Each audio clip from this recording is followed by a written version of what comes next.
আমি মনে করেছিলাম আমি ধর্ম নিয়ে পড়ালেখা করছি এবং আল্লাহর বই বোঝার চেষ্টা করছি প্রায় 15 বছর, সেহেতু আমি কিছু তো জানি। কিন্তু আল্লাহ তার কিছু বান্দাকে বিভিন্ন বিষয় বোঝার এবং উপলব্ধি করার এমন ক্ষমতা দিয়েছেন যে তাদের ব্যাখ্যা শোনার পরে আপনার মনে হবে যে আমি কিছুই জানি না। তারা যদি কোনো সাধারণ বিষয় নিয়েও আলাপ করে যেটা আপনার মতে আপনি ভালোই জানেন, কিন্তু আলাপ শেষে সুবহানাল্লাহ আপনার মনে হবে এটা অসাধারণ ছিল। ইনশাআল্লাহ আমি আপনাদের সাথে এইরকম কিছু বিষয়ে সারমর্ম নিয়ে আলাপ করব যেগুলো আমার কাছে অনেক তাৎপর্যপূর্ণ মনে হয়েছে। পর্দায় আপনারা যা দেখতে পাচ্ছেন সেটা আমার চোখ নয়, এর মাধ্যমে এক অদ্ভুত প্রচেষ্টা করা হয়েছে আজকের বক্তব্যের আলোচ্য বিষয়টি আপনাদের নিকট সহজে উপস্থাপন করার জন্য। এখানে একদম ভিতরে একটা বৃত্ত, এর বাইরে আরো বড় আরো বড় আরো বড়, এই ছবিটা নিয়ে আমরা কথাও বলবো। মূলত আমাদের ধর্ম ইসলামের বৃহত্তর রূপটা এই ছবি দিয়ে বোঝার চেষ্টা করব। একদম কেন্দ্রে আমাদের ধর্মের মূল যেটা রয়েছে, মূলত আমাদের ধর্ম ইসলামের বৃহত্তর রূপটা এই ছবি দিয়ে বোঝার চেষ্টা করব। সেটাকে আমরা বলতে পারি আমাদের দ্বীনের উসুল, আমাদের ধর্মের নির্যাস তথা মূলনীতি, অর্থাৎ আমাদের ধর্মের অত্যাবশ্যকীয় নীতিমালা সমূহ। মোটের উপর আমাদের ধর্ম হচ্ছে একগুচ্ছ নীতিমালার সমাহার। এই একগুচ্ছ নীতিমালার সমাহার বিষয়টিকে আমরা এভাবে দেখতে পারি, এই সব নীতিমালা হচ্ছে সেটাই যা আল্লাহ একজন মানুষের কাছ থেকে চান। আল্লাহ একজন মানুষের কাছ থেকে কি চান, কি ধরনের গুণাবলী, কি ধরনের দৃষ্টিভঙ্গি, আবেগ, চিন্তা চেতনা, বিশ্বাস একজন মানুষের থাকা উচিত। আপনারা যদি জানতে চান এইসব অত্যাবশ্যকীয় উপাদান কি কি, আল্লাহ কোরআনে খুবই সুন্দর করে এগুলো বর্ণনা করেছেন। তিনি এটা করেছেন লাআল্লাকুম এই শব্দটি ব্যবহার করে। লাআল্লাকুম যেমন বিভিন্ন বিষয় বর্ণনা করার পরে তিনি বলেন লাআল্লাকুম তাত্তাকুন, লাআল্লাকুম তাশকুরুন, লাআল্লাকুম তাযাক্কারুন, যাতে করে তোমরা মনে রাখো, যাতে করে তোমরা শুকরকারী হও, তোমরা তাকওয়া অর্জন করো, যাতে করে তোমরা চিন্তা করো। এই সবগুলোই হচ্ছে মৌলিক গুণাবলী যা একজন মানুষের থাকা উচিত। একজন মানুষের বিবেচনামূলক দৃষ্টিভঙ্গি থাকা উচিত, তার চিন্তাশীল হওয়া উচিত, তার সর্বদা আল্লাহকে স্মরণে রাখা উচিত, তার মধ্যে আল্লাহ ভীতি থাকতে হবে, তাকে আল্লাহর প্রতি শুকরগুজার হওয়া উচিত। লাআল্লাকুম তাশকুরুন, অর্থাৎ যাতে করে তোমরা শুকরকারী হতে পারো। বুঝতে পেরেছেন ব্যাপারটা? আল্লাহ যখনই লাআল্লাকুম বলেন এবং এই ধরনের কাজগুলো উল্লেখ করেন, এর মানে তিনি বুঝাতে চান যে এইগুলো হচ্ছে সেই সব গুণাবলী যেগুলোকে আমাদের আয়ত্ত করতে হবে। আমি তখনই আল্লাহর একজন সফল বান্দা হতে পারবো যখন নিজের জীবনে এইসব গুণাবলীর প্রতিফলন ঘটাতে পারবো। সবগুলোর তালিকা আপনাদের বলবো না, শুধু অল্প কয়েকটি গুণাবলী সম্পর্কে বারবার উল্লেখ করব। সুষ্ঠুভাবে চিন্তা করতে পারা, লাআল্লাকুম তাআকিলুন, লাআল্লাকুম তাশকুরুন, তোমরা শুকরকারী হও, লাআল্লাকুম তাযাক্কারুন, যাতে করে তোমরা আল্লাহকে স্মরণ করো, লাআল্লাকুম তাত্তাকুন, যাতে করে তোমরা নিজেকে রক্ষা করতে পারো, বিপদ থেকে সতর্ক থাকতে পারো, এবং অবশ্যই লাআল্লাকুম তুফলিহুন, যাতে করে তোমরা পরকালে সফল হতে পারো। আল্লাহ প্রায় কোরআনে লাআল্লাকুম তুফলিহুন বলেছেন। এইগুলো হচ্ছে মৌলিক কিছু গুণাবলী। এসব ছাড়াও অর্থাৎ আল্লাহ মানুষের কাছে কি চান এই সম্পর্কে বর্ণনা করেছেন এই শব্দগুলোর মাধ্যমে। ইন্নাল্লাহা ইউহিব্বু অথবা ওয়াল্লাহু ইউহিব্বু, আল্লাহ মুত্তাকিনদের ভালোবাসেন, আল্লাহ মুহসিনিনদের ভালোবাসেন। এইভাবে আল্লাহ বিভিন্ন গুণাবলীর মানুষদেরকে ভালোবাসার কথা উল্লেখ করেছেন। এইগুলো হচ্ছে সেই সব গুণ যেগুলো আমাদের জীবনে নিয়ে আসতে হবে। এবং সবশেষে আল্লাহ বলেন ইন্নাল্লাহা মাআ, আল্লাহ সাথে আছেন। আল্লাহ প্রথমে বলছেন লাআল্লাকুম, এরপরে বলছেন আল্লাহু ইউহিব্বু, এবং এরপরে বলছেন ইন্নাল্লাহা মাআ, ইন্নাল্লাহা মাআল মুহসিনিন, আল্লাহ মুহসিনিনদের সাথে আছেন। নিশ্চয়ই আল্লাহ তাদের সঙ্গে আছেন যারা পরহেজগার এবং সৎকর্ম করে। এইগুলোই হচ্ছে আমাদের দ্বীনের উসুল। মূলত এগুলোই হচ্ছে আমাদের ধর্মের নির্যাস। আমার মতে এগুলো হচ্ছে আমাদের ধর্মের মূলনীতি বা মৌলিক নীতি। মূলনীতি বা মৌলিক নীতি আল্লাহ কোরআনে সরাসরি এসব ব্যাপারে উল্লেখ করেছেন। আশা করি বিষয়টা আপনাদের কাছে পরিষ্কার হয়েছে। এখন কথা হচ্ছে এই যে মূলনীতি, এটা কিন্তু দেখা যায় না, এটা হচ্ছে একটা ধারণা। শুকরকারী হওয়া এর মানে কি? তাকওয়া অর্জন করতে হবে। আমি তাকওয়া বিষয়ে অনেক লেকচার শুনেছি, তাকওয়া বাড়াতে হবে, তাকওয়া বাড়াতে হবে। তাকওয়া কি কিনতে পাওয়া যাবে? বা আমি কি এমন কিছু খেতে পারি যেটা আমার তাকওয়াকে বাড়াবে? আমি কিভাবে বুঝবো যে আমার তাকওয়া কম বা বেশি? একইভাবে আমার ঈমান বাড়াতে হবে, তাওয়াক্কুল বাড়াতে হবে। এই সবই হচ্ছে বিমূর্ত ধারণা। আমরা কিভাবে এই সব বিষয়কে আমাদের প্রাত্যহিক জীবনে নিয়ে আসব, কিভাবে আমরা এই কাজ করব, সেটাই হচ্ছে পরবর্তী বৃত্তটি। দ্বিতীয় বৃত্তটি হচ্ছে মৌলিক বাধ্যবাধকতা। দ্বিতীয় বৃত্তটি হচ্ছে মৌলিক বাধ্যবাধকতা, মূল করণীয় এবং মূল বর্জনীয় কাজসমূহ। মূল করণীয় এবং মূল বর্জনীয় কাজসমূহ। উদাহরণস্বরূপ আমরা সবাই জানি যে আমাদের ধর্মের 5টি মূল স্তম্ভ আছে। সালাতের মধ্যে একটি। সালাত হচ্ছে মৌলিক করণীয়, কিন্তু প্রকৃতপক্ষে এই বাধ্যবাধকতার মাধ্যমে ইসলামের অত্যাবশ্যকীয় মূলনীতির একটি পূরণ করা যায়। এমনকি আল্লাহ আমাদেরকে যেসব মৌলিক বাধ্যবাধকতা সেট করে দিয়েছেন, এসবের উদ্দেশ্য হচ্ছে মূলনীতিগুলোকে সুদৃঢ় করা। যেমন ধরুন আল্লাহ বলছেন আকিমুস সালাতা লিযিকরি, সালাত প্রতিষ্ঠা করো যাতে করে তোমরা আমাকে স্মরণ করতে পারো। আল্লাহকে স্মরণ করা কি একটি মৌলিক নীতি নয়? অবশ্যই। আল্লাহর স্মরণকে আমরা কিভাবে আমাদের প্রাত্যহিক জীবনে নিয়ে আসবো, এমন কি উপায় আমরা এটা করতে পারি যে আল্লাহকে সন্তুষ্ট করবে? এমনটি করার সবচেয়ে ভালো উপায় হচ্ছে সালাত। সালাত হচ্ছে এমন একটি মাধ্যম যেটা আল্লাহকে স্মরণ করার বিমূর্ত ধারণাটিকে বাস্তবিক সত্যে রূপান্তরিত করে। সিয়াম পালন করার বিষয়ে আল্লাহ বলেন কামা কুতিবা আলাল্লাযীনা মিন ক্বাবলিকুম লাআল্লাকুম তাত্তাকুন, তোমাদের সিয়াম পালন করতে বলা হয়েছে যাতে করে তোমরা তাকওয়া অর্জন করতে পারো। বাস্তবে এমন কি করা যেতে পারে যেটা তাকওয়ার এই বিমূর্ত ধারণাকে আমাদের জীবনযাত্রায় প্রতিফলিত করবে? কি সেটা? সিয়াম পালন করা এই ধরনের একটি কাজ। এইভাবে আপনারা দেখবেন যে আল্লাহ প্রদত্ত প্রত্যেকটি মৌলিক বাধ্যবাধকতা এক একটি মৌলিক নীতিকে সুদৃঢ় করে। বাধ্যবাধকতাগুলো দেয়া হয়েছে যাতে করে মৌলিক নীতিগুলোকে আমাদের প্রাত্যহিক জীবনে নিয়ে আসতে পারি। দুর্ভাগ্যজনকভাবে আমরা যা করছি সেটা হচ্ছে আমরা আল্লাহ প্রদত্ত এইসব বাধ্যবাধকতাগুলোকে সংশ্লিষ্ট নীতিমালাগুলো থেকে আলাদা করে ফেলেছি। মানুষ ঠিকই সিয়াম পালন করছে, কিন্তু তাদের মধ্যে এই বোধটি নেই যে সিয়াম পালনের মূল উদ্দেশ্য হচ্ছে তাকওয়া বৃদ্ধি করা। মানুষ সালাত আদায় করছে, কিন্তু তারা এই ব্যাপারে অবগত না যে সালাত আদায় করার কিছু সুনির্দিষ্ট উদ্দেশ্য রয়েছে। এইগুলো হচ্ছে মৌলিক বাধ্যবাধকতা। শুধুমাত্র এই উদ্দেশ্যেই আমরা এইসব কাজ পালন করি না, ইসলামের অত্যাবশ্যকীয় নীতিগুলো পূরণ করে আমাদের জীবনে তার প্রতিফলন ঘটানোর উদ্দেশ্যেও আমরা এইসব কাজ করে থাকি। সালাত হচ্ছে একটা গন্তব্য পর্যন্ত পৌঁছানোর একটা রাস্তা। একইভাবে সিয়াম পালন করাও লক্ষ্য পৌঁছানোর একটা উপায়। আজকাল আমরা এইসব উপায় বা রাস্তাকে আমাদের লক্ষ্য বা উদ্দেশ্যে রূপান্তরিত করে ফেলেছি, যেটা খুবই ভয়াবহ সমস্যা। কোরআন কিন্তু আমাদেরকে এমন করতে বলে না। কোরআনে যখনই কোনো বাধ্যবাধকতার বর্ণনা দেওয়া হয়েছে তখনই সেই কাজের উদ্দেশ্য অর্থাৎ ওই কাজ সম্পর্কিত মূলনীতিগুলোর কথা বলা হয়েছে। আমরাই এই দুইটি বিষয়কে কেটে আলাদা করে ফেলেছি। এই পর্যন্ত কি বোঝা গেছে? আরেকটা কথা, বাধ্যবাধকতা বলতে কিন্তু শুধু করণীয় কাজগুলোকেই বোঝানো হয়নি, বর্জনীয় কাজসমূহের কথাও বলা হয়েছে। উদাহরণস্বরূপ সালাতের অন্যতম উদ্দেশ্য হচ্ছে তানহা আনিল ফাহশাই ওয়াল মুনকার। সালাত অশ্লীল ও মন্দ কাজ থেকে দূরে রাখে। অশ্লীলতা আমাদের একটা গুরুত্বপূর্ণ মূলনীতি থেকে দূরে রাখে, আমাদের তাকওয়াবান, আল্লাহর শুকরকারী এবং বিনয়ী হতে বাধা দেয়। সালাত আমাদের এই অশ্লীলতা থেকে হেফাজত করে, অর্থাৎ আল্লাহ আমাদেরকে সেই সব কাজ করতে নিষেধ করেছেন যেগুলো করলে ইসলামের মূলনীতিকে অমান্য করা হবে। প্রত্যেকটা নিষেধ এক একটা মূলনীতির সাথে জড়িত, দ্বীনের উসুলের সাথে সম্পৃক্ত। সংক্ষেপে এটাই হচ্ছে আমাদের দ্বিতীয় বৃত্তটি, প্রধান প্রধান করণীয় এবং বর্জনীয় সমূহ। এই পর্যন্ত অর্থাৎ এই দুইটি বৃত্তে যেসব বলা হয়েছে এই বিষয়ে মোটামুটি সব স্কলার, সব মুসলিমরাই একমত।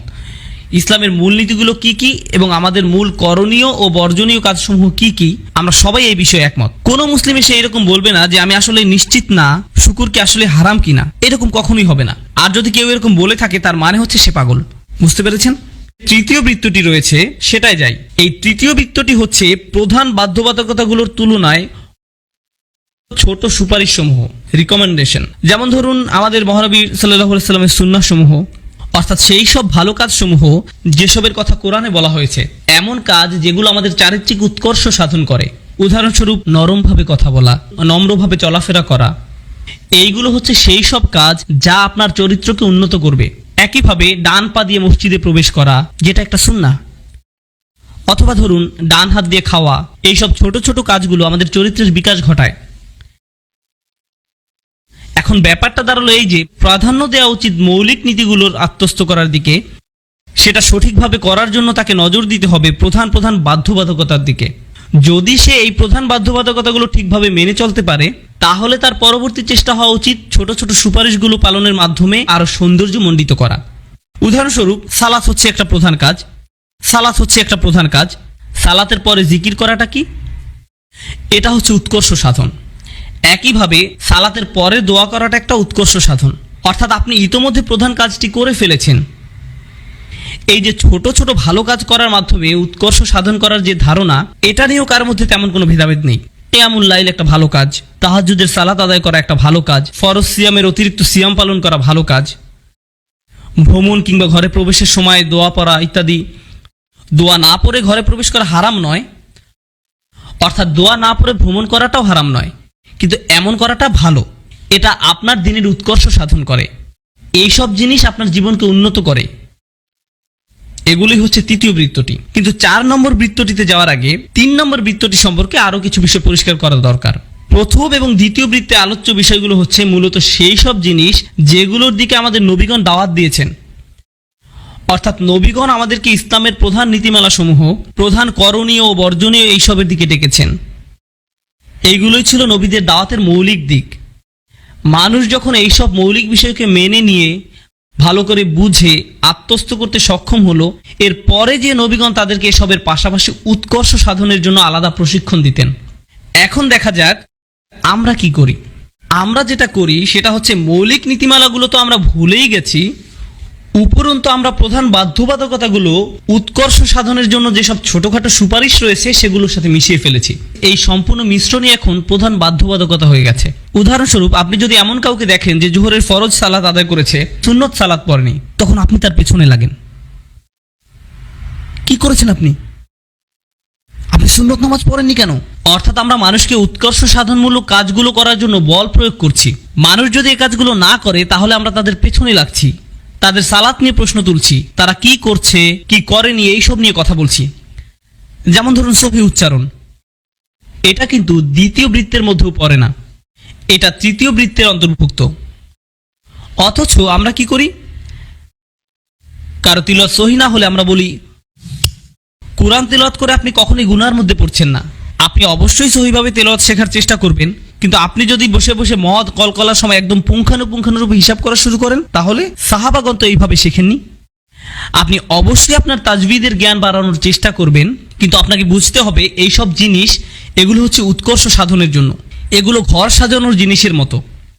আপনার বাসার একটা দরজা থাকার দরকার আছে, একটা জানালার দরকার আছে আলো বাতাসের জন্য, কিন্তু আপনার বসার জন্য স্পেশাল কার্পেট অত্যাবশ্যক নয়। দেয়ালে রং বেরঙের পেইন্টিং থাকতেই হবে এমন নয়। এটা ঠিক যে এগুলো থাকলে ভালোই লাগে, একটা সোফা থাকলে ভালোই হয়, কিন্তু কারো বাসার দেয়ালে পেইন্টিং না থাকলে আপনি তাকে বলতে পারেন না যে তোমার তো বাসাই নেই, পেইন্টিং না থাকলে আর বাসা হয় নাকি। আপনি এইরকম করতে পারেন না, কারণ অধিকাংশ মানুষই প্রধান বাধ্যবাধকতা এবং উৎকর্ষ সাধনমূলক কাজগুলোর মধ্যে পার্থক্য করেন না, যার ফলে আপনি যখন এইরকম বলেন সমালোচনা করেন একটা নির্দিষ্ট বিষয়ে, তখন মানুষ গণহারে সব ক্ষেত্রেই এটাকে প্রযোজ্য মনে করে। আমি আপনাদেরকে এর একটা ভয়াবহ পরিণতির উদাহরণ দিচ্ছি। আমাদের মধ্যে এক ধরনের মানুষ আছেন যাদের মতে মোটামুটি সবকিছুই হারাম, সবকিছুই হারাম। কেউ ভিডিও গেমস খেলছে, তারা বলবে ভিডিও গেম কিন্তু হারাম। আপনি টিভি দেখছেন, এটা হারাম। রেডিও শুনছেন, এটা হারাম, হারাম, সবকিছুই হারাম। এখন ব্যাপারটা হচ্ছে দ্বিতীয় বৃত্তে বর্ণিত কিছু প্রধান বর্জনীয় কাজ রয়েছে, যেমন মদ, জিনা, এগুলো খুবই খারাপ এবং এগুলো দ্বিতীয় বৃত্তের আওতায় পড়ে। আল্লাহ যেসবকে হারাম বলেছেন, আর এখন আপনি বলছেন ভিডিও গেম হারাম। এইরকম বলার মাধ্যমে আপনি আল্লাহ যেসব কাজকে হারাম বলেছেন আর আপনি নিজে যেসব কাজকে অপছন্দ করেন, এই উভয়কেই একই পাল্লায় মাপছেন। এর ফলে একজন যুবক ভাই বা বোন যে মুভি দেখে, হতে পারে সেটা অর্থহীন কোনো মুভি বা যে কোনো কিছু, যখন সে শুনবে মুভি দেখা হারাম, এটা হারাম, কিন্তু আমি তো সারাক্ষণই মুভি দেখি, এটা হারাম, তাহলে তো আমি বিপদে আছি। আর যেহেতু আমি প্রচুর মুভি দেখি, তাহলে তো আমি বিপদে আছি। আর বিপদে যখন আছি, অন্য হারামগুলোও তাহলে করি। দোজখে তো এমনিতেই যাওয়া লাগবে, তাহলে মৌজ মাস্তি পার্টি এসব করেই যাই। এখন দেখেন, এই যে আপনি মদ, রেডিও শোনা, ভিডিও গেম, এই সব কিছুকে এক কাতারে ফেলেছেন, একজন পাপীর মনের মধ্যেও এসব এখন একই পাল্লায় বিচার হচ্ছে। সে ভাববে ভিডিও গেম কোনো ব্যাপার না, মুভি দেখাও কোনো ব্যাপার না, আর জিনাও কোনো ঘটনা না, মদ নেশা সবই সমান। তার মানে আমরা তখনই সমাজে সমস্যা তৈরি করা শুরু করি যখন আমরা আল্লাহ কর্তৃক প্রদত্ত সুনির্দিষ্ট অগ্রাধিকার লিস্টকে ঠিক রাখছি না। মানুষ মনে করে আমরা যত বেশি জিনিসকে হারাম হিসাবে লিস্ট করব, এটা মানুষের জন্য ততই ভালো হবে, মানুষকে রক্ষা করবে। আমাদের মনে রাখা উচিত, নবীগণ মানুষকে আমাদের চেয়ে ভালোভাবে রক্ষা করেছেন। তারা যা করেছেন এর চেয়ে উন্নততর কিছু করার সামর্থ্য আমাদের নেই। আমাদের সীমাবদ্ধতার ভিতরে থেকে ফিক অবশ্যই বিচার করার চেষ্টা করবে যে কোনো কিছুকে আসলেই পরিষ্কারভাবে হারাম কিনা। এমন স্পষ্ট হারাম জিনিস অবশ্যই আমাদের সামনে আসতে পারে যেটার অস্তিত্ব আগে কখনো ছিল না, কিন্তু সেটা অবশ্যই বড় কোনো পাপ কাজের সাথে সম্পর্কিত হবে। আপনারা কি এতদূর বুঝতে পারলেন? এসব হচ্ছে উৎকর্ষ সাধনমূলক কাজকর্ম। এসব কাজকর্মের মধ্যে আছে অতিরিক্ত সুন্নত নামাজ পড়া, সোমবার ও বৃহস্পতিবার সিয়াম পালন করা, কবর জিয়ারত করা। এই যে এসব কাজ, এগুলো নিয়ে কোনো মতভেদ নেই। উৎকর্ষ সাধনমূলক কাজগুলো করুন। আপনি যদি মৌলিক বাধ্যবাধকতাগুলো পূরণ করার পরে আরো ভালো মুসলিম হতে চান তো খুবই ভালো। প্রতিদিন একটু একটু করে ভালো কিছু শিখুন, একটা ছোট দোয়া শিখুন প্রতিদিন। এ ধরনের সবকিছুই করা উচিত। এখন এই বৃত্তের ঠিক বাইরে আরেকটি বৃত্ত আছে, 4 নম্বর বৃত্তটি। চতুর্থ বৃত্তটি হচ্ছে সেই সব বিষয় যেগুলো সম্পর্কে সাহাবীগণ একমত পোষণ করেছেন। আমরা এই বিষয়গুলো কোরআনে পাই না। এখানে একটা কথা বলে রাখা ভালো, সেসব কিন্তু সুন্নাতে স্পষ্টভাবে বিদ্যমান। তার বাইরে এই যে 4 নম্বর বৃত্তের কথা বলা হচ্ছে, এগুলো হচ্ছে সেসব বিষয় যেগুলো নিয়ে সাহাবিগণ মতৈক্যে পৌঁছেছেন, কিন্তু বাস্তবে এমন বিষয় পাওয়া দুষ্কর যেটা নিয়ে সব সাহাবিগণ একমত হয়েছেন। ব্যাপারটা এত সহজ নয়। 3 ধরনের মতৈক্য রয়েছে। সাহাবিদের একমতের ধরনের উপর নির্ভর করে মূলত 3 ধরনের মতৈক্য রয়েছে। প্রথমটি হচ্ছে সাহাবিগণ কোনো একটা ঘটনা নিয়ে একমত। সেটা কেমন? যেমন ধরুন, সব সাহাবিগণই কিন্তু বদরের যুদ্ধে অংশগ্রহণ করেননি। অনেকেই বদরের যুদ্ধের পরে মুসলিম হয়েছেন, কিন্তু যারা অংশ নিয়েছিলেন তারা সকলেই একইভাবে বলবেন যে এই যুদ্ধ অমুক দিনে শুরু হয়েছিল, এতদিন ধরে চলেছে। কেন তারা সবাই এরকম কথা বলবেন? কারণ তারা সবাই ওই যুদ্ধে উপস্থিত ছিলেন। বুঝতে পেরেছেন? এ কারণেই তারা এই বিষয়ে একমত। দ্বিতীয় ধরনের ঐক্যমত হচ্ছে সাহাবিদের মধ্যে যারা সবচেয়ে জ্ঞানী ছিলেন তাদের মধ্যে ঐক্যমত। কিছু কিছু ক্ষেত্রে তারা সবাই একে অপরের সাথে একমত পোষণ করতেন। যেমন ধরুন, ইবনে আব্বাস রাদিয়াল্লাহু তাআলা আনহু, তিনি একজন জ্ঞানী সাহাবী ছিলেন। এমন অনেক সাহাবীও ছিলেন যারা এমনকি একটা সূরাও পারতেন না, তারা সদ্য মুসলিম ছিলেন। এখনকার সময় যারা ধর্মান্তরিত হয়ে নতুন মুসলিম হচ্ছেন তাদের মতো, কিন্তু তাদের ঐক্যমত এই দ্বিতীয় ধরনের ঐক্যমতের ভিতরে পড়ে না। এটা হচ্ছে সেই ধরনের ঐক্যমত যেখানে কোনো বিষয়ে সবচেয়ে জ্ঞানী সাহাবীগণ একমত হয়েছেন। তাহলে প্রথমটা কি ছিল? ওই ধরনের ঐক্যমত যেখানে সাহাবীগণ কোনো একটা ঘটনা নিয়ে একমত পোষণ করেছেন। দ্বিতীয়টা হচ্ছে সেই ঐক্যমত যেখানে সাহাবীদের মধ্যে যারা জ্ঞানী তারা কোনো বিষয়ে একমত হয়েছেন। তৃতীয়টি হচ্ছে সাহাবীদের মধ্যে যারা শাসক তাদের মধ্যকার ঐক্যমত। যেমন ধরুন, ওমর রাদিয়াল্লাহু তাআলা আনহু এবং তার উপদেষ্টা মণ্ডলী, তারা ঐক্যমত। সেটা হচ্ছে এই তৃতীয় ধরনের ঐক্যমত। এই হচ্ছে সাহাবীদের মধ্যকার 3 ধরনের ঐক্যমত, অর্থাৎ ঘটনা ভিত্তিক, জ্ঞানী সাহাবী ভিত্তিক এবং শাসন কার্যে নিয়োজিত সাহাবীদের ঐক্যমত ভিত্তিক। যখন শাসন কার্যের সাথে সম্পৃক্ত কোনো বিষয় সিদ্ধান্ত নেওয়ার প্রয়োজন পড়ত, ওমর রাদিয়াল্লাহু তাআলা আনহু নিশ্চয়ই হাজার হাজার সাহাবীর সাথে আলোচনা করতেন না। তিনি তার উপদেষ্টা মণ্ডলীর সাথে বসে সবাই মিলে একমত হয়ে একটা সিদ্ধান্ত নিতেন। তারপর সেই সিদ্ধান্তের ভিত্তিতে আইন প্রণয়ন করা হতো। ব্যাপারটা বোঝা গেল? এখন বর্তমান সময়ে এসে যেটা ঝামেলা হয়েছে সেটা হচ্ছে, কেউ একজন যখন এইভাবে বলে যে সব সাহাবীরা এই বিষয়ে একমত, যে সব সাহাবীগণ একমত, দাঁড়ান, সব সাহাবীগণ একমত, এটা আপনি কোথায় পেলেন? কেন, এইভাবেই তো বর্ণনা আছে। কোথায় আছে? বই পুস্তকে আছে। কোন বই? যাও ভালোভাবে পড়ো। আপনি কোনোভাবেই এটা বলতে পারেন না যে সব সাহাবীগণ একমত ছিলেন। আপনি এটা করতে পারেন না। আপনার কথা সুনির্দিষ্ট দলিলপত্রের ভিত্তিতে হতে হবে, এমনিতেই বলে ফেললে হবে না। সবচেয়ে হাস্যকর যে কথাটি আমি এখন পর্যন্ত শুনেছি সেটা হচ্ছে সব ইসলামী বিশারদ এই বিষয়ে একমত। বলেন কি? ঠিক আছে, তাদের 10 জনের নাম বলেন। সবাই। আপনি যদি তাফসির পড়েন তাহলে এমন একটি বিষয় পাবেন না যে বিষয়ে সব স্কলার একমত হয়েছেন। এটা হাস্যকর কথা। আমি বিভিন্ন তাফসির পড়ি, কুরতুবি, তাবারি, জালালাইন, তাফসির ইবনে কাসির, ইবনে আশুর। একটা কথা যেটা প্রায়শই সব তাফসিরে লেখা থাকে সেটা হচ্ছে স্কলারগণ এই বিষয়ে একমত এবং এর ভিন্নমত একদমই বিরল। অন্য আরেক মুফাসসির হয়তো এর উল্টোটি লিখেছেন যে এই ভিন্নমতের বিষয়েই বরং স্কলারগণ একমত, আর প্রথম মতের পক্ষে যুক্তি বিরল। অর্থাৎ তাদের কাছেও এই একমত হওয়ার বিষয়টি আপেক্ষিক। এটা ঠিকভাবে বোঝার জন্য অনেক পড়াশোনা এবং গভীর জ্ঞানের প্রয়োজন। এমনও হয়েছে যে সাহাবীদের মধ্যে যিনি সবচেয়ে জ্ঞানী তিনিও একই বিষয়ে ভিন্ন ভিন্ন মত দিয়েছেন, দ্বিমত পোষণ করেছেন। দ্বীনের কোথায় সর্বসম্মতভাবে ঐক্যমত আছে? কোন বিষয়ে কোনো প্রকার দ্বিমত নেই? প্রথম তিনটি বৃত্ত। যখন আমরা মানুষকে দ্বীনের পথে দাওয়াত দেই, নবী রাসূলদের পক্ষ থেকে আহ্বান জানাই, তখন আমরা মূলত কোন বিষয়ে কথা বলি? বৃত্ত নম্বর 1 এবং বৃত্ত নম্বর 2। যখন সেই মানুষগুলো আমাদের দলে চলে আসে, আমাদের পরিবারে অন্তর্ভুক্ত হয়ে যায়, আমাদের বন্ধু মহলের হয়ে যায়, প্রথম 2টি বৃত্তের বিষয়গুলোকে ইতিমধ্যেই মেনে নেয়, তখন আমরা তাদের 3 নম্বর বৃত্তের দিকে আগ্রহী করার চেষ্টা করি। 4 নম্বর বৃত্তের বিষয়গুলো খুবই সুনির্দিষ্ট, এগুলো মূলত গবেষণা ও উচ্চশিক্ষার জন্য। তাই আপনি 4 নম্বর বৃত্ত দিয়ে ইসলাম প্রচার শুরু করে এটা বলতে পারেন না এটাই ইসলাম। আপনাকে শুরু করতে হবে মহানবী সাল্লাল্লাহু আলাইহি ওয়াসাল্লাম যেখান থেকে শুরু করেছেন সেখান থেকে। আপনাদেরকে 1 এবং 2 দিয়ে শুরু করতে হবে। এখন সকল সাহাবী কি এই সবগুলো বিষয়ে একমত হয়েছিলেন? না, তবে তারা সবাই 1 থেকে 3 বিষয়গুলোতে সহমত পোষণ করেছেন। আপনারা যদি এটাকে ইজমা বলতে চান, অর্থাৎ সকল সাহাবী যেসব বিষয়ে ঐক্যমত পোষণ করেছেন সেগুলো হচ্ছে 1, 2 এবং 3 নম্বর বৃত্তের বিষয়গুলো। এখন এই 4টি বৃত্তের বাইরে আরও একটি বৃত্ত আছে। এই বৃত্তের অন্তর্ভুক্ত হচ্ছে সেই সব বিষয় যেগুলো নিয়ে বর্তমান মুসলিম উম্মাহ একমত পোষণ করেন। এটাকে আপনারা ইজতিহাদ বলতে পারেন। একজন স্কলার নিজস্ব মতামত থাকে, যেটা আমরা ফতোয়া বলি। স্কলাররা কিভাবে চিন্তা করেন?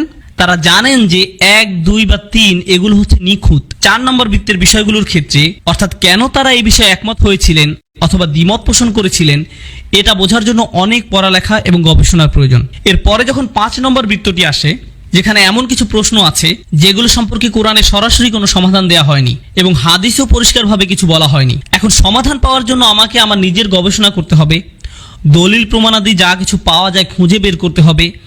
এরপর আমার সামর্থ্যের সর্বোচ্চ ব্যবহার করে এসবের ভিত্তিতে একটা সমাধানে আসতে হবে। তার মানে আমি এই সমস্যার একটা সমাধান বের করার চেষ্টা করছি। এটা মেনে নিয়ে যে আমার প্রাপ্ত উত্তরটি একেবারে নিখুঁত হবে না, কারণ একদম নিখুঁত সমাধান 1, 2 এবং 3 এই বৃত্তগুলোর মধ্যেই সীমাবদ্ধ। তাই আমার প্রাপ্ত উত্তরটি হচ্ছে আমার সীমাবদ্ধতার মধ্যে থেকে যতটুকু নিখুঁত হওয়া যায় ততটুকু। এটা এমন কোনো সমাধান নয় যেটা আমি অন্যের উপর চাপিয়ে দিতে পারি।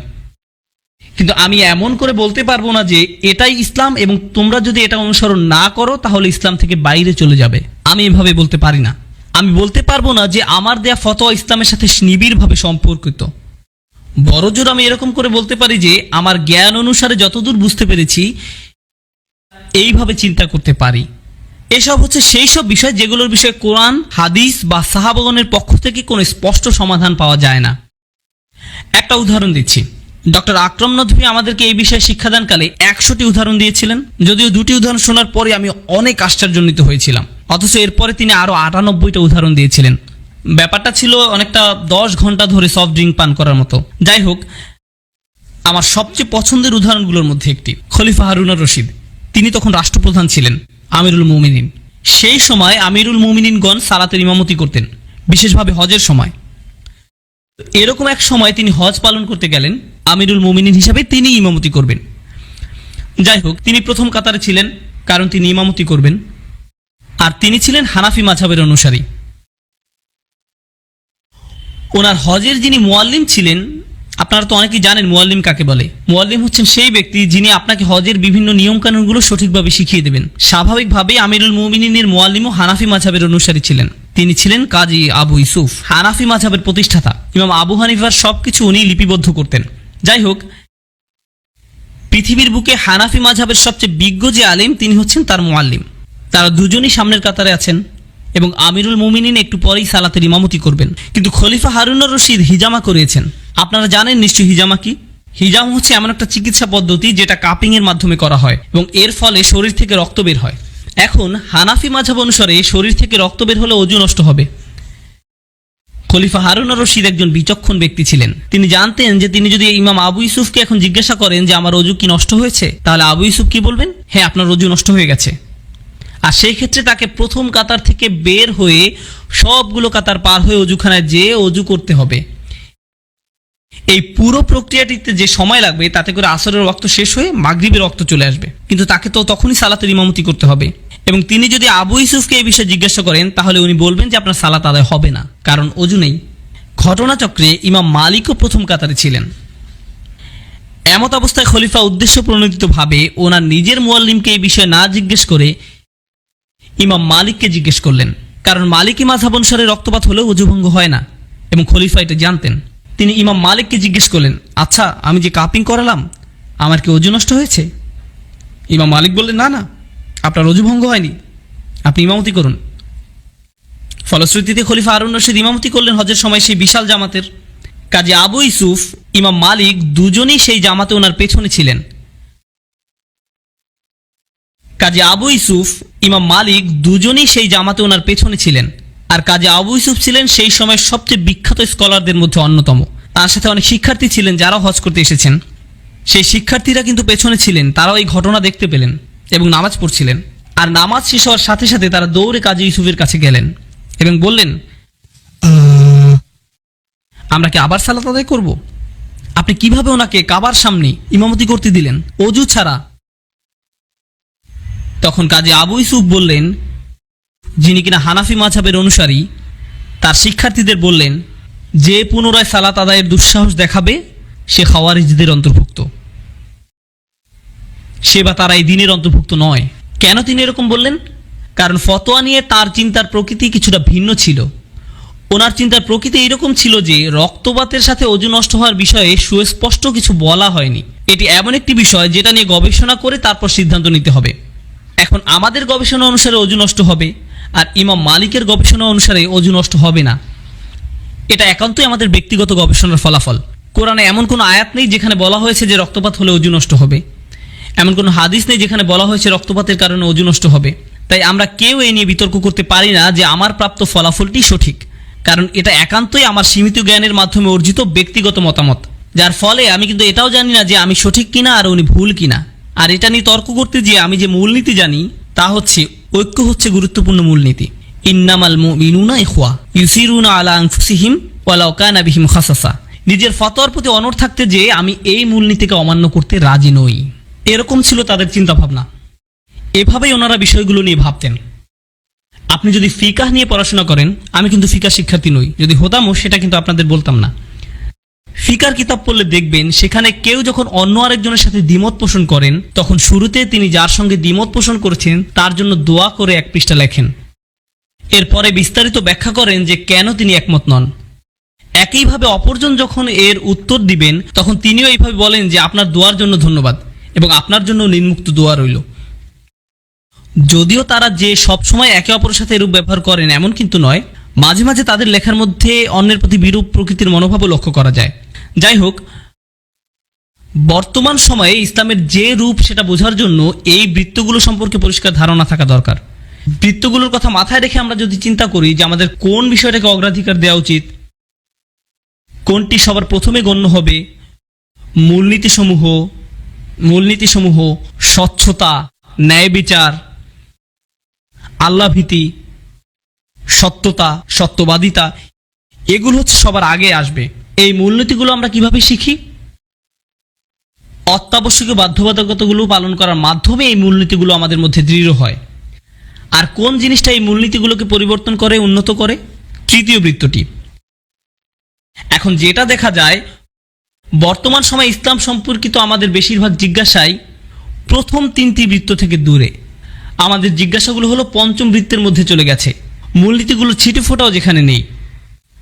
কোরআনে আল্লাহ যেসব মানুষের বর্ণনা দিয়েছেন যারা পবিত্র থাকতে ভালোবাসে, আমরা যখন হজে যাই, হজ হচ্ছে একটা মৌলিক বাধ্যবাধকতা। হজ পালনের মাধ্যমে আমাদের ভিতরে এই সব গুণাবলী সুদৃঢ় হওয়ার কথা। তাকওয়া, শকর, আল্লাহ ভীতি, সততা, ন্যায় বিচার, এই সব কিছুই। এখন ইব্রাহিম আলাইহিস সালামের সময় থেকে প্রচলিত রীতিনীতি অনুসারে আপনি যখন কাবার সামনে দাঁড়িয়ে কালো পাথরটিকে ধরার চেষ্টা করেন, তখন দেখবেন আশেপাশের মানুষজন আপনার মুখে তাদের কনুইয়ের গুঁতা দিচ্ছে, আপনাকে ঠেলে সরিয়ে সামনে যাওয়ার চেষ্টা করছে। এমনও দেখবেন যে কেউ একজন তার সামনের 5-6 জন মানুষের উপর দিয়ে উঠে যেয়ে সেই হাজরে আসওয়াদ ধরার জন্য মরিয়া হয়ে চেষ্টা করছে, যেন তার অনেক মূল্যবান কিছু চাওয়ার আছে, দোয়া করতে হবে। কিন্তু এরকম উতলা হয়ে যুদ্ধ করে হজরে আসওয়াদের কাছে পৌঁছানোর পরে একমাত্র যে দোয়াটি তার করা উচিত সেটা হচ্ছে, আমি এইমাত্র যেসব গুনাহ করে এই পর্যন্ত আসলাম তার জন্য আমাকে ক্ষমা করে দাও। অর্থাৎ দেখা যাচ্ছে যে আমরা রীতিনীতিগুলো ঠিকই মেনে চলছি, কিন্তু তার মধ্যে মূলনীতিগুলোর কোনো উপস্থিতি নেই। মুজদালিফায় যখন আপনারা যাবেন, মুজদালিফা হচ্ছে পবিত্র স্থান, খুবই পবিত্র স্থান। এটা এমন এক জায়গা যেখানে আপনি সারা রাত আল্লাহর কাছে দোয়া করে কাটানোর কথা, আল্লাহর স্মরণে রাত পার করার কথা। কিন্তু সকালে আপনি যখন সেখান থেকে রওনা দিবেন, আপনি এমনকি 2 কদম সামনে যেতে পারবেন না। আপনি চিন্তায় পড়ে যাবেন, আপনি কি একটা পবিত্র জায়গায় আছেন নাকি একটা আস্তাকুরের মাঝখানে দাঁড়িয়ে আছেন। আপনি নিচে তাকিয়ে মাটি দেখতে পাবেন না, শুধু দেখবেন ডায়পার, পানির বোতল, কোকাকোলার বোতল, টিস্যু পেপার। আপনারা কেউ দেখেছেন? এবং আমি এসব দেখে কান্না করেছি। এমন কেন হয় আপনারা কি জানেন? মূলনীতির কোনো ধারি না আমরা।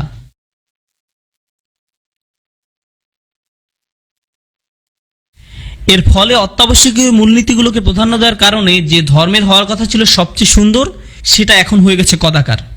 এভাবেই আমরা একটা সুন্দর ধর্মকে কদাকার করে ফেলেছি। বনি ইসরাইলরা যেভাবে করেছিল, তারা আল্লাহর দেয়া সুন্দর ধর্ম থেকে মূল জিনিসগুলোকে বাদ দিয়ে শুধুমাত্র রীতিনীতিগুলোকে গ্রহণ করেছিল। সুবহানাল্লাহ। আমার কাছে তাই এই কাঠামোটি ভালোভাবে বুঝতে পারা খুবই গুরুত্বপূর্ণ এবং মূল্যবান মনে হয়। তাহলে আমাদের সেই সুযোগটা নেওয়া উচিত। বর্তমান উম্মার মতভেদের কয়েকটি বড় বড় বিষয় হচ্ছে তারাবির নামাজ কয় রাকাত, চাঁদ দেখার ক্ষেত্রে কি সারা পৃথিবী একই দিনে ধরা হবে নাকি এলাকা ভিত্তিক ঠিক করা হবে, এসব হচ্ছে বড় বড় তর্কের বিষয়। কিন্তু আপনারা যদি মূল ফিকার বইগুলো দেখেন তাহলে বুঝবেন যে এই সব বিষয় এমনকি 3 নম্বর বৃত্তের মধ্যেও নেই, 3 নম্বর বৃত্তের মধ্যেও নেই, 4 বা তার পরের বিষয়। তাহলে কেন আমরা এসব নিয়ে তর্ক করছি? যেসব বিষয় আমাদেরকে সংঘবদ্ধ করে সেগুলো যেসব বিষয় আমাদের মধ্যে বিভক্তি ঘটায় তার চেয়ে অনেক বেশি শক্তিশালী। কিন্তু আমরা যখন সেসব বিষয় থেকে আমাদের দৃষ্টি সরিয়ে নেই তখন বিভক্তি সৃষ্টি করার বিষয়গুলোই আমাদের চোখের সামনে ভেসে আসে। এমনকি এখনকার দিনেও একজন মুসলিম যখন আরেকজন মুসলিমকে দেখে তখন মনে মনে চিন্তা করে, সে কি শাফি নাকি মালিকি, সে কি আমার মতো? কিছু কিছু মানুষ আমাকে এসে বলে যে তারা পাকিস্তানি, তাই তারা আমাকে পছন্দ করে কারণ আমিও পাকিস্তানের। আমি তখন বলি যে ও আচ্ছা তাই, আমিও আপনাকে ভালোবাসি। এরপরে তারা বলে আপনি তো হানাফি তাই না? আমি বলি আমি হানাফি হলেও আপনাকে বলবো না। কেন বলবেন না? আমি আপনাকে বলতে চাই না, কারণ আপনার তো এটা নিয়ে চিন্তাই করা উচিত নয়। আপনার তো শুধুমাত্র এইটুকুই চিন্তা করা উচিত যে সে কি মুসলিম নাকি মুসলিম না, ব্যাস এইটুকুই যথেষ্ট। যাই হোক, এটি হচ্ছে তার সাথে আমার প্রথম ক্লাস, যেটা আমার কাছে খুবই লাভজনক মনে হয়েছে।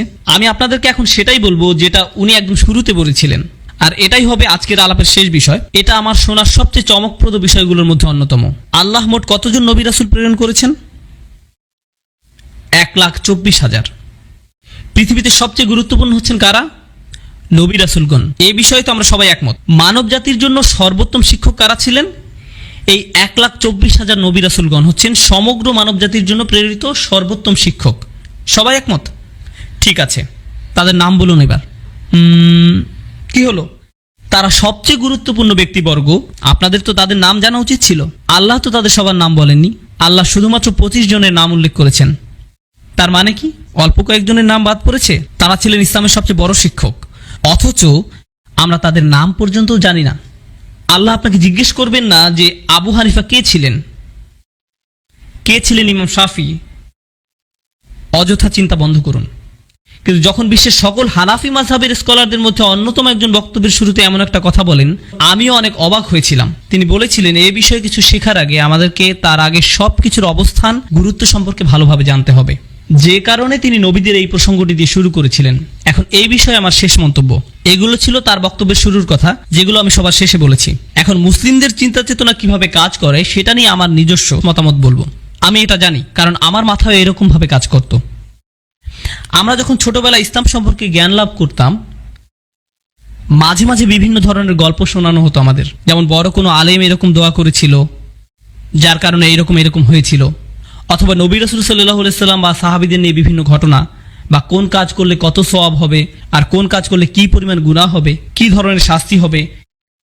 এসব জিনিসের কিছু এসেছে কোরআন থেকে, কিছু সুন্নাহ থেকে, আর কিছু বিষয় কোথা থেকে এসেছে সেটা কেউ জানে না। কিন্তু আমাদের মাথায় এই সব কিছু একসাথে মিশে একটা সালাদ তৈরি হয়েছে, আর এই মিশ্রণটাকে আমরা ইসলাম হিসাবে মনে করি। এখন আমাদেরকে আলাদা করা উচিত ছিল না যে কোনটি আল্লাহর নির্দেশ, কোনটি নবীর শিক্ষা? এইসব বিষয় অন্য বিষয়গুলোর সাথে না মিশিয়ে আলাদা করে রাখা কি উচিত ছিল না? এই বৃত্তগুলো আঁকার উদ্দেশ্য কি ছিল? উদ্দেশ্য এই যে যখন আপনারা ইসলাম নিয়ে চিন্তা করবেন তখন প্রাথমিকভাবে প্রথম 3টি বৃত্ত নিয়ে ভাববেন। এর বাইরে অন্য কিছু যখন শুনবেন তখন সেটাকে এই 3 বৃত্তের বাইরে অন্য যে বৃত্তগুলো আছে সেগুলোর মধ্যে থেকে সঠিক বৃত্তটি বেছে নিয়ে সেখানে বসিয়ে দিবেন। আর যদি কোনো কারণে 4 থেকে 6 নম্বর বৃত্তের কোনো কিছু নিয়ে আমাদের নিজেদের মধ্যে একমত না হই, তাহলেও কিছু যায় আসে না, সেটা আমাদের বিভক্ত করবে না। উম্মার ঐক্য হচ্ছে 1, 2, 3 নম্বর বৃত্তের মধ্যে।